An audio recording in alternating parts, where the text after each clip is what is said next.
নমস্কার বন্ধুরা, মহাবিশ্বের দৃষ্টিতে কিংবা পরমাত্মার দৃষ্টি, এই ব্রহ্মাণ্ডের দৃষ্টি আপনার উপরে কখন পড়বে এবং যখন সেই ঈশ্বরের দৃষ্টি আপনার উপরে পড়বে তখন সব কিছু বদলে যাবে। আপনি দেখেছেন যে অনেক মানুষ জীবনে খুব সংগ্রাম করে, অনেক পরিশ্রম করে, কিন্তু শেষ পর্যন্ত তাদের কাছে ফলাফল কিছুই আসে না। কেন তা জানার জন্য আমাদের সঙ্গে ভিডিওটির শেষ পর্যন্ত দেখতে থাকুন। আর আমি আপনাকে বিশ্বাস করাতে পারি যে এই ভিডিওটি দেখার পরে আপনার সমস্ত সমস্যা এবং মনে উঠতে থাকা সমস্ত প্রশ্নের উত্তর আপনি পেয়ে যাবেন। কিন্তু ভিডিওটি স্কিপ না করে দেখতে হবে, কারণ আপনি কোনো গুরুত্বপূর্ণ তথ্য মিস করতে পারেন যা আপনার ইচ্ছা পূরণে বাধা সৃষ্টি করবে। ভিডিও শুরুর আগে যদি আপনি সত্যি হৃদয় থেকে মহাবিশ্বকে ভালোবাসেন তাহলে কমেন্টে আই লাভ ইউনিভার্স লিখতে ভুলবেন না, এবং এমনই তথ্যপূর্ণ ভিডিও সর্বপ্রথমে দেখতে হলে আমাদের চ্যানেলটি সাবস্ক্রাইব করতে ভুলবেন না। তো চলুন ভিডিওটি শুরু করি। অনেক লোককে আপনি দেখেছেন যারা সকালে ভোর 5টার সময় উঠে পড়ে এবং কাজের জন্য বেরিয়ে যায়, রাতেও দেরি করে বাড়ি ফিরে আসে, আর তারা সারাদিন খুব পরিশ্রম করে, কিন্তু তবুও তাদের সারা জীবন পরিশ্রমেই কাটে। আবার অনেক লোককে আপনি দেখেছেন যারা এতটা পরিশ্রম না করেও তবুও তারা জীবনে সব কিছু পেয়ে যায়। এর কারণ কি? দেখুন, যে খুব বেশি পরিশ্রম করছে তবুও সে সেই জিনিসটি পাচ্ছে না যা সে চায়, যত পরিশ্রম করছে ততটা পাচ্ছে না। এবং একজন এমন ব্যক্তিও আছে পরিশ্রম না করেও সব কিছু পেয়ে যায়। এর কারণ এই যে ইউনিভার্সের সেই পরমাত্মার দৃষ্টি আপনার উপরে পড়লে তখন আপনার জীবনে চমৎকার হওয়া শুরু হয়ে যায় এবং আপনি যা চান তা সব কিছু পাওয়া শুরু হয়ে যায়। এখন সমস্যা হলো সেই পরমাত্মার দৃষ্টি আপনার উপরে কিভাবে পড়বে।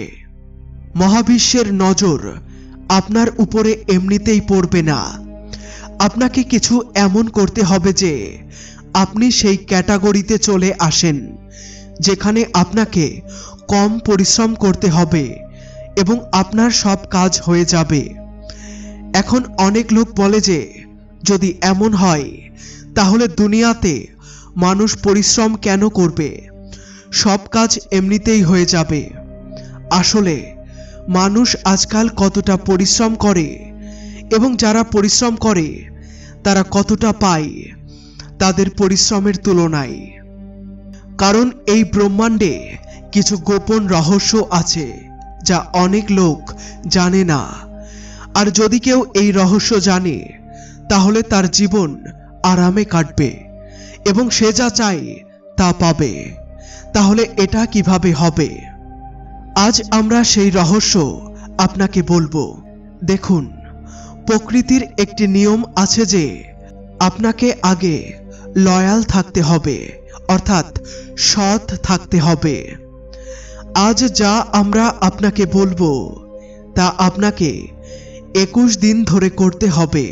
যদি 22তম দিনে আপনি অনুভব না করেন যে আপনার জীবনে কিছু আলাদা, কিছু অনন্য, কিছু চমৎকার ঘটছে, তাহলে আপনি আমাদের জানাতে পারেন।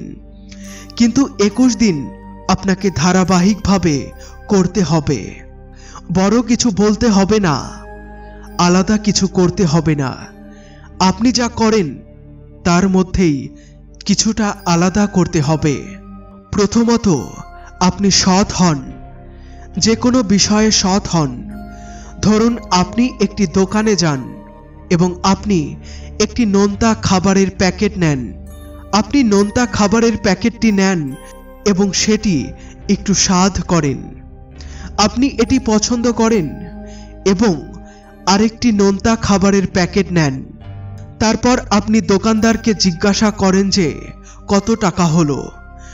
দোকানে খুব ভিড় ছিল, তাই সে ঠিকমতো খেয়াল করতে পারেনি।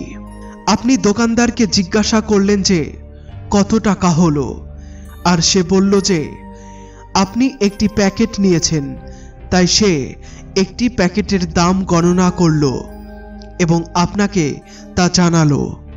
অনেক লোক এমন দেখা গেছে যারা বেশি নেয় কিন্তু কম টাকা দেয়। হ্যাঁ, ধরা যাক আপনি 2টি প্যাকেট নিয়েছেন বা 4টি প্যাকেট নিয়েছেন, কিন্তু কিছু লোক চেষ্টা করে যদি 2টি প্যাকেট নেয় তাহলে একটি প্যাকেট নেয়ার কথা বলে। অনেক জায়গায় এমন দেখা যায়, তাই আপনি চেষ্টা করবেন এটা না করার। আপনি দোকানদারকে বলবেন আপনি 2টি প্যাকেট নিয়েছেন। এটা খুব ছোট একটি পদক্ষেপ। এতে আপনি গরিব হয়ে যাবেন না, আর সে ধনী হয়ে যাবে না। না আপনি ধনী হবেন, না সে গরিব হবে, কিন্তু আপনার এই ছোট্ট পদক্ষেপে আপনার মন খুব ভালো লাগবে, খুব ভালো অনুভূতি হবে। অনেক লোক বলে যে তারা এই সব কাজ তো করে, তাহলে এটা খুব ভালো কথা। এখন দ্বিতীয় বিষয় হলো, আপনি আপনার পরিবার থেকে শুরু করুন। আপনার পরিবারে যারা আছেন, আপনার মা বাবা, স্ত্রী, সন্তান, স্বামী, যারা আপনার পরিবারে আছেন তাদের সঙ্গে ভালোভাবে কথা বলা শুরু করুন। খুব ভালোভাবে বুঝুন যে সবকিছুর রহস্য সমর্পণের মধ্যে। আমার কিছুই চাই না। যেমন অনেক সময় হয় যে আমার এই জিনিসটি চাই, এই জিনিসটা আমাকে দেয়া হয়নি, এটা দেয়া হয়নি, খাবারে লবণ নেই বা কাপড় ভালো করে ধোয়া হয়নি। এসব কারণে অনেক সময় ছোটখাটো ঝগড়া হয়ে থাকে। 21 দিন ধরে চেষ্টা করুন যে আমার কিছু চাই না, আমার জীবনে শুধু খুশি চাই। আর খুশির সূত্র হলো আমাকে নিজেকে সমর্পণ করতে হবে। কিছু চাই না, যা ঈশ্বর আমাকে দিয়েছেন তা খুব ভালো। আপনার বাড়িতে পরিবারের সকলের সঙ্গে ভালোভাবে কথা বলা শুরু করুন। দ্বিতীয় বিষয়টি হলো পরিবারের সন্তুষ্ট থাকা, এবং তৃতীয় বিষয় হলো পরিবারে শান্তি বজায় রাখা। আপনার পরিবারে ভালো আচরণ করুন, তাদের সঙ্গে ভালোভাবে এবং ভালোবাসা দিয়ে কথা বলুন। যা কিছু পেয়েছেন তাতে সন্তুষ্ট থাকুন। তারপর দেখুন জীবনে যা চাইছেন তা আপনার কাছে আসতে শুরু করবে। কারণ বলা হয়, যে বাড়িতে ঝগড়া এবং কলহের সমস্যা নেই সেখানেই লক্ষ্মী দেবীর বাস থাকে। সেই বাড়িতে কখনো ব্যবসা এবং ধন সম্পদের কমতি হয় না। এবং এই সব জিনিস আপনাকে কোথাও থেকে কিনে আনতে হবে না। আপনি নিশ্চয়ই এই প্রবাদটি শুনেছেন, বিনা চাওয়াতে মণি মেলে, চাইলে মেলে না ভিক্ষা। এই প্রবাদ অনুযায়ী যখন আমাদের সেই জিনিসটির প্রয়োজন পড়ে তখন লোকেরা অবহেলা করে বা মানা করে দেয়, কিন্তু যখন কিছু চায় না তখন এমন অনেক কিছু মেলে যে নিজের ঘরেও ধরে না, বরং অন্যদেরও দিতে হয়। একবার কিছু গরিব লোক প্রতিদিন খাবার এবং টাকা চাইতে আসতো। আমরা কখনো তাদের কিছু দিতাম, কখনো তাড়িয়ে দিতাম। কিন্তু একদিন বাড়িতে একটি অনুষ্ঠানের জন্য সম্পূর্ণ প্রস্তুতি নেওয়া হয়েছিল। 1000 মানুষের খাবার এবং মিষ্টি প্রস্তুত ছিল। হঠাৎ করে লকডাউনের কারণে মানুষ আসা বন্ধ করে দিল। এখন এত খাবার এবং মিষ্টি নষ্ট হতে দেখে আমরা সেই গরিব লোকদের দিয়ে দিলাম এবং বললাম, আরো চাইলে নিয়ে নাও, অন্য কাউকে প্রয়োজন হলে তাকেও দিয়ে দিও। অনেক শিশু খুশি হয়ে বলছিল, এটা তো আশ্চর্যের ব্যাপার, প্রতিদিন এক টুকরো রুটি পাওয়া যায় না, আর আজ পুরো থালা থালা খাবার দেয়া হচ্ছে। মানুষের মন খুব ছোট হয়। আমরা বলি, ভগবান আমার চাকরি লাগিয়ে দিন, আমার বেতন বাড়ান, আমাকে মোবাইল দিন। আমাদের মন ছোট ছোট জিনিস চাই, কিন্তু যখন আমরা সবকিছু মহাবিশ্বের উপরে ছেড়ে দিই এবং বলি, প্রভু আপনি সব জানেন, আমি কি চাইব, আপনি যা ভালো মনে করেন তাই দিন, তখন তিনি অনেক কিছু দেন। তাই বলা হয়, বিনা চাওয়াতে মনি মেলে, আর চাওয়াতে মেলে না ভিক্ষা। আজ একটি ছোট শিশু যদি আপনার কাছে কিছু চাই, আপনি কি তাকে সব দেবেন? একটি ছোট শিশুর বুদ্ধি কতটুকু, সে কি চাইতে পারে? তাকে বাজারে নিয়ে গেলে সে হয়তো একটি টুপি চাইবে, কিছু বিস্কুট কিংবা একটি খেলনার প্যাকেট। সে এতটুকুই চাইবে। যদি একটু বেশি বুদ্ধিমান হয় তবে হয়তো পোশাক এবং কিছু অন্য জিনিস চাইবে। কিন্তু আপনি তার জন্য কত বড় পরিকল্পনা করেন, তাকে কি দিতে হবে, কি বলা হবে, এগুলি আপনি ভালোভাবে জানেন, কারণ আপনার বুদ্ধি বেশি। এভাবেই ভগবান আমাদের পিতা এবং তিনি আমাদের চেয়ে অনেক বেশি বুদ্ধিমান। তার পরিকল্পনা বড়। তিনি জানেন আমাদের জন্য কি ভালো, তাই তার উপরে সবকিছু ছেড়ে দিন। তিনি এমন কিছু দেবেন যা আপনি কল্পনাও করতে পারেননি। যখন আমরা পরিবারের কাছ থেকে কিছু চাই, জোর করে কেড়ে নিতে চাই, ঝগড়া করি, তখন তা আমাদের থেকে আরো দূরে সরে যায়। কিন্তু যখন আপনি সবকিছু ছেড়ে দেন এবং বলেন, আমার কিছুই চাই না, আপনি যা দেবেন তাতেই আমি খুশি, তখন দেখবেন আপনার মনের ইচ্ছা আপনার সামনে প্রকাশ পাবে। এই রহস্যটি আপনাকে বলছি, এটা কেবল শোনা বা পড়া থেকে নয়, বরং অনেক মানুষের জীবনে অভিজ্ঞতা এবং আমাদের নিজের জীবনের অভিজ্ঞতা থেকে। আমাদের জীবনের উদাহরণ থেকে বলছি, যেখানে যারা কোনো কিছু চায়নি তারা আজ সবকিছু পেয়েছে। আপনিও সবকিছু পাবেন, শুধু শান্ত এবং সমর্পিত থাকতে হবে। তৃতীয় জিনিসটি হলো, কখনো কারো কাছ থেকে কোনো প্রত্যাশা বা ইচ্ছা রাখবেন না। অনেক সময় প্রত্যাশা আমাদের ঠকায়। আমরা কোনো ব্যক্তির কাছ থেকে প্রত্যাশা করি, আশা করি কিছু পাবো, কিন্তু তাতে হতাশ হই। তাই প্রত্যাশা এবং ইচ্ছা ছেড়ে দিন। এতে এমন হবে যে যখন সেই জিনিসটি পাওয়া যায় না, তখন আমাদের প্রতারিত মনে হয়। অনেক সময় মনে হয় যে ব্যক্তি আমাদের প্রশংসা করবে, কিন্তু করে না। এই ব্যক্তি আমাকে এই জিনিস দেবে, কিন্তু পায় না। তখন আমরা দুঃখিত হয়ে যাই। কোনো ব্যক্তির কাছ থেকে কখনো আশা রাখবেন না। সবসময় মনে রাখবেন, পরমাত্মার মহাবাক্য হলো যে আশা রাখতে হয় তবে শুধুমাত্র একজনের উপরে, তিনি হলেন ঈশ্বর। আপনি ঈশ্বরের উপরে আশা রাখুন, তারপর দেখুন আপনি যা চান তা আপনি পাবেন। এই সমস্ত কিছু আপনাকে অভিজ্ঞতার ভিত্তিতে বলা হচ্ছে। এবং চতুর্থ জিনিস যা আপনাকে করতে হবে তা হলো, যে কোনো পরিস্থিতিতে আপনাকে খুশি থাকতে হবে। আপনি এটি দেখুন যে আমাদের সঙ্গে যাই কিছু ঘটে তাই আমাদের কর্মের ফল।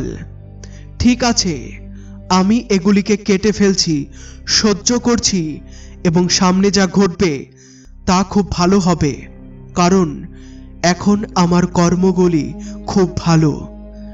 এই কথাটি আপনি সম্পূর্ণরূপে নোট করুন যে সামনে যা হবে তা খুব ভালো হবে।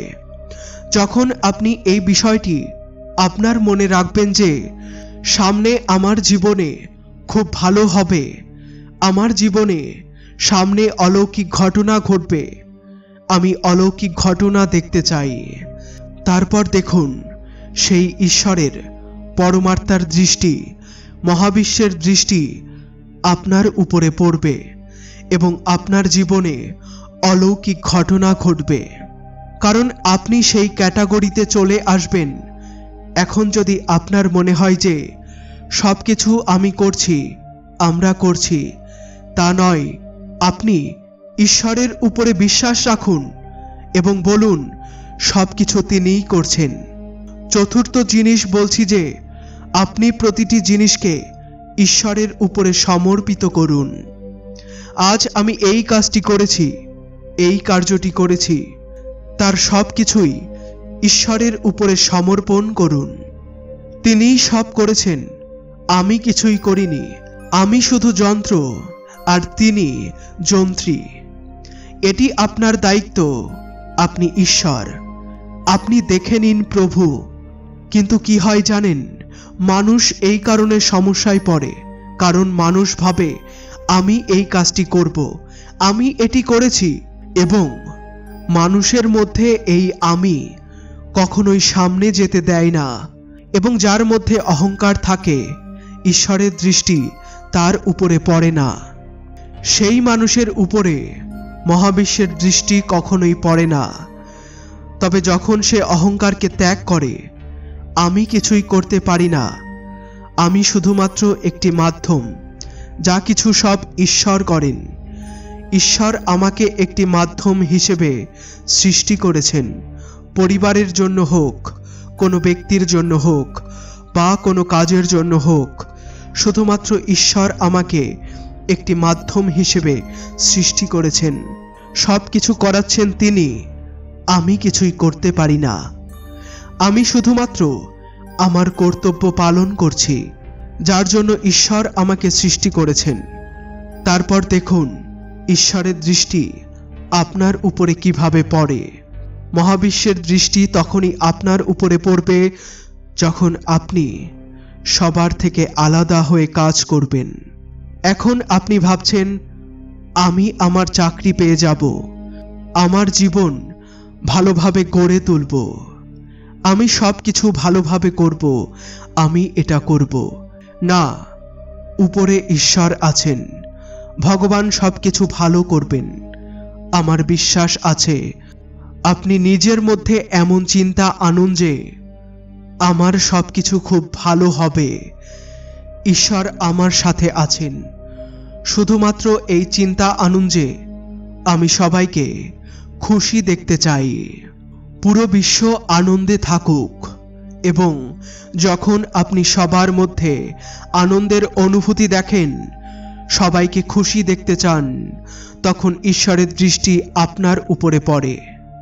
এখন আপনাকে সর্বশেষ একটি জিনিস বলবো যে সেই ঈশ্বর ভগবান কিভাবে জানেন যে আপনার কি প্রয়োজন। ধরুন আপনার পাড়ায় একটি নতুন বাইক আসে। এখন যখন কেউ নতুন বাইক আনে, তখন দেখুন সেখানে দুই ধরনের মানুষ থাকে। একজনের মধ্যে হীনমন্যতা আসবে, দেখে খারাপ অনুভূতি আসবে, এবং তারপর ঈশ্বর দেখেন যে আরে এই মানুষটার বাইক ভালো লাগেনি। আরেকজন ব্যক্তি বলবে, বাহ, অনেক অনেক অভিনন্দন আপনাকে, আপনি নতুন গাড়ি কিনে এনেছেন, নতুন বাইক এনেছেন। এই দুইজনের মধ্যে একজন উপরে উপরে অভিনন্দন জানায়, আর অন্যজন আন্তরিকভাবে অভিনন্দন জানায়। খুব মজার বিষয় হলো, যখন আপনি আসলেই আনন্দ হওয়া উচিত যে পাশের বাড়ির নতুন বাইক এসেছে, এবং তখন ঈশ্বর দেখে আরে এ তো খুব খুশি হচ্ছে এর বাইক আসায়, তখন কিভাবে না কিভাবে এই মানুষটাকেও একটা বাইক দিতে হবে। তখন মহাবিশ্ব আপনাকে উপহার দেয়। সেই ঈশ্বর কিভাবে জানেন যে আপনার অনুভূতিগুলো থেকে আপনি কি চান?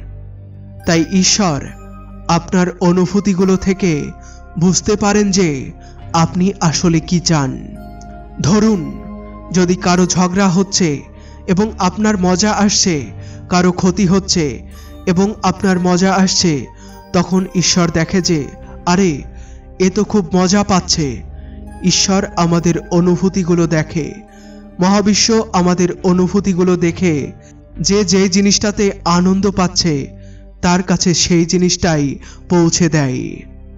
মহাবিশ্ব জানে না যে আপনি কি চান, সে শুধু দেখে আপনি কিসে খুশি হচ্ছেন, আপনার আনন্দ কোথা থেকে আসছে, এবং যেই জিনিসে আপনার আনন্দ হবে সেই জিনিস আপনাকে দেবে। এখন অনেক সময় কি হয় জানেন, অন্যের ক্ষতি হয় এবং আমরা তখন খুশি হই।